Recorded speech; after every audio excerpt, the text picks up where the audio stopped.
ധനുഷ് നായകനായ കര എന്ന സിനിമ തിയേറ്ററിൽ പോയി കണ്ടു.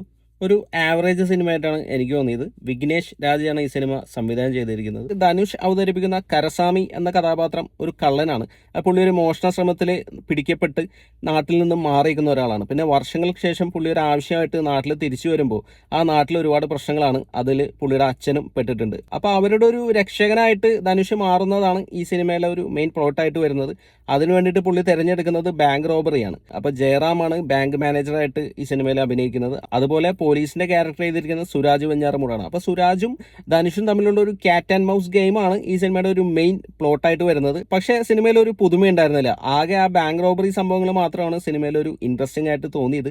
ബാക്കി സിനിമയുടെ കഥയും ആ ഒരു കോർ തീമും കാര്യങ്ങളൊക്കെ ഭയങ്കര ഔട്ട്ഡേറ്റഡ് ആയിട്ടാണ് തോന്നിയത്. ഇതിൽ ഒരുപാട് പാസം കാണിക്കുന്നുണ്ട്. അച്ഛൻ പാസം, മകൻ പാസം, പിന്നെ വ്യവസായ പാസം. അപ്പോൾ ഒരു നോർമൽ ഒരു തമിഴ് സിനിമയിൽ കാണിക്കേണ്ട എല്ലാ പാസങ്ങളും ഈ സിനിമയിലും കാണിക്കുന്നുണ്ട്. പക്ഷെ അതൊന്നും ഇമോഷണലി നമ്മളെ കണക്റ്റ് ആക്കുന്നില്ല എന്നുള്ളതാണ് സിനിമയുടെ ഒരു പ്രശ്നമായിട്ട് തോന്നിയത്. അപ്പോൾ ഈ സിനിമയിൽ എനിക്ക് ഇഷ്ടപ്പെട്ട ഭാഗം എന്ന് പറഞ്ഞാൽ ആ ബാങ്ക് റോബറി സംഭവങ്ങളൊക്കെ കാണിക്കുന്നതാണ്. അത് നല്ല രസമായിട്ട് തന്നെ എടുത്തു വെച്ചിട്ടുണ്ടായിരുന്നു. അതിൻ്റെ ആ ഒരു പിക്ചറൈസേഷനും അതിൻ്റെ ഒരു കൊറിയോഗ്രാഫിയും കാര്യങ്ങളൊക്കെ നല്ല രസമുണ്ടായിരുന്നു. അത് നല്ല എൻഗേജിങ് ആയിരുന്നു ആ ഒരു പോർഷൻ മാത്രം. പക്ഷേ ആ ബാങ്ക് റോബറിയിലേക്ക് നയിക്കുന്ന സിനിമയുടെ ആ ഒരു കോർ കഥ അത്ര ഒരു ഇമ്പ്രസീവ് ആയിട്ട് വന്നില്ല. അപ്പോൾ സിനിമയിലെ പെർഫോമൻസ് പറയുകയാണെങ്കിൽ ധനുഷ് ആസ് യൂഷ്വൽ നന്നായിട്ട് തന്നെ ചെയ്തിട്ടുണ്ട്. പുള്ളിയുടെ ഒരു ടെംപ്ലേറ്റ് റോൾ തന്നെയാണ്. അപ്പോൾ പുള്ളിക്ക് അങ്ങനെ അഭിനയിച്ച് തകർക്കാനുള്ള സംഭവങ്ങളൊന്നുമില്ല. ഉള്ളത് പുള്ളി നന്നായിട്ട് തന്നെ ചെയ്തിട്ടുണ്ട്. പിന്നെ സുരാജ് വെഞ്ഞാറമൂടാണ് ഈ സിനിമയിൽ പോലീസിന്റെ ക്യാരക്ടർ ചെയ്യുന്നത്. പുള്ളി നന്നായിട്ട് തന്നെ പെർഫോം ചെയ്തിട്ടുണ്ട്. ഒരു വെറൈറ്റി ഒരു കഥാപാത്രമായിരുന്നു. പിന്നെ ഒരു ലോഡ് മലയാളി ആക്ടേഴ്സ് ഈ സിനിമയിലുണ്ട്. ജയറാം ബാങ്ക് മാനേജറായിട്ട് വരുന്നുണ്ട്. നല്ലൊരു പെർഫോമൻസ് ആയിരുന്നു.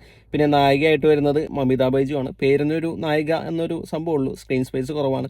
പക്ഷെ ഉള്ളത് നന്നായിട്ട് തന്നെ പുള്ളിക്കാരത്തി ചെയ്തിട്ടുണ്ട്. അതുപോലെ ശ്രീജ രവി ധനുഷിന്റെ അമ്മയുടെ ക്യാരക്ടർ ചെയ്യുന്നുണ്ട്. അതും നന്നായിട്ട് തന്നെ വന്നിട്ടുണ്ട്. പിന്നെ അബു സലീം ഒരു ഗുണ്ടയുടെ റോളിൽ വരുന്നുണ്ട്. പിന്നെ കരുണാസ് ഇതിലൊരു നല്ലൊരു ക്യാരക്ടർ ചെയ്തിട്ടുണ്ട്. നല്ല രസമായിട്ട് തന്നെ പുള്ളി പെർഫോം ചെയ്തിട്ടുണ്ട്. പിന്നെ KS രവികുമാറാണ് ധനുഷിന്റെ അച്ഛന്റെ ക്യാരക്ടർ ചെയ്തിരിക്കുന്നത്. നല്ലൊരു പെർഫോമൻസ് തന്നെയായിരുന്നു. പക്ഷെ ഇവരുടെയൊക്കെ പെർഫോമൻസ് നന്നായിട്ട് വന്നിട്ടുണ്ടെങ്കിലും ആ സ്ക്രീൻ പ്ലേയുടെ ഒരു പ്രശ്നം കൊണ്ട് ഒരു ഇമോഷണൽ കണക്ഷൻ നമുക്ക് കിട്ടുന്നുണ്ടായിരുന്നില്ല. GV പ്രകാശ് കുമാറാണ് ഈ സിനിമയുടെ മ്യൂസിക് ചെയ്തിരിക്കുന്നത്. ബാക്ക്ഗ്രൗണ്ട് മ്യൂസിക് നല്ല രസമുണ്ടായിരുന്നു. ഈ ബാങ്ക് റോബറി സീൻസും കാര്യങ്ങളൊക്കെ വരുമ്പോൾ ആ ഒരു ഇന്റൻസ് കീപ്പ് ചെയ്യാനായിട്ട് ബാക്ക്ഗ്രൗണ്ട് മ്യൂസിക് നന്നായിട്ട് ഹെൽപ്പ് ചെയ്യുന്നുണ്ടായിരുന്നു. പാട്ടുകളും അത്യാവശ്യം നല്ലതായിരുന്നു. തേനി ഈശ്വറാണ് ഈ സിനിമയുടെ സിനിമാറ്റോഗ്രാഫി ചെയ്തിരിക്കുന്നത്. നല്ല വിഷ്വൽസും കാര്യങ്ങളൊക്കെ ആയിരുന്നു. നന്നായിട്ട് തന്നെ അത് പ്രസന്റ് ചെയ്തിട്ടുണ്ട്. അതുപോലെ തന്നെ ശ്രീജിത്ത് സാരംഗാണ് ഈ സിനിമ എഡിറ്റ് ചെയ്തിരിക്കുന്നത്. അപ്പോൾ ആകമൊത്തത്തിൽ പറയുകയാണെങ്കിൽ ഒരു പുതുമയില്ലാത്തൊരു സിനിമയായിട്ടാണ് കര എനിക്ക് അനുഭവപ്പെട്ടത്. അപ്പോൾ ഈ സിനിമ നിങ്ങൾ കണ്ടിട്ടുണ്ടെങ്കിൽ നിങ്ങളുടെ അഭിപ്രായം കൂടി ഒന്ന് കമന്റ് ചെയ്യുക. വീഡിയോ ഇഷ്ടപ്പെട്ടാലൊന്ന് ലൈക്ക് ചെയ്യുക. ചാനലൊന്ന് സബ്സ്ക്രൈബ് ചെയ്താൽ സന്തോഷം. പുതിയൊരു വീഡിയോയുമായി നമുക്ക് വീണ്ടും കാണാം. Thanks for watching. ബൈ.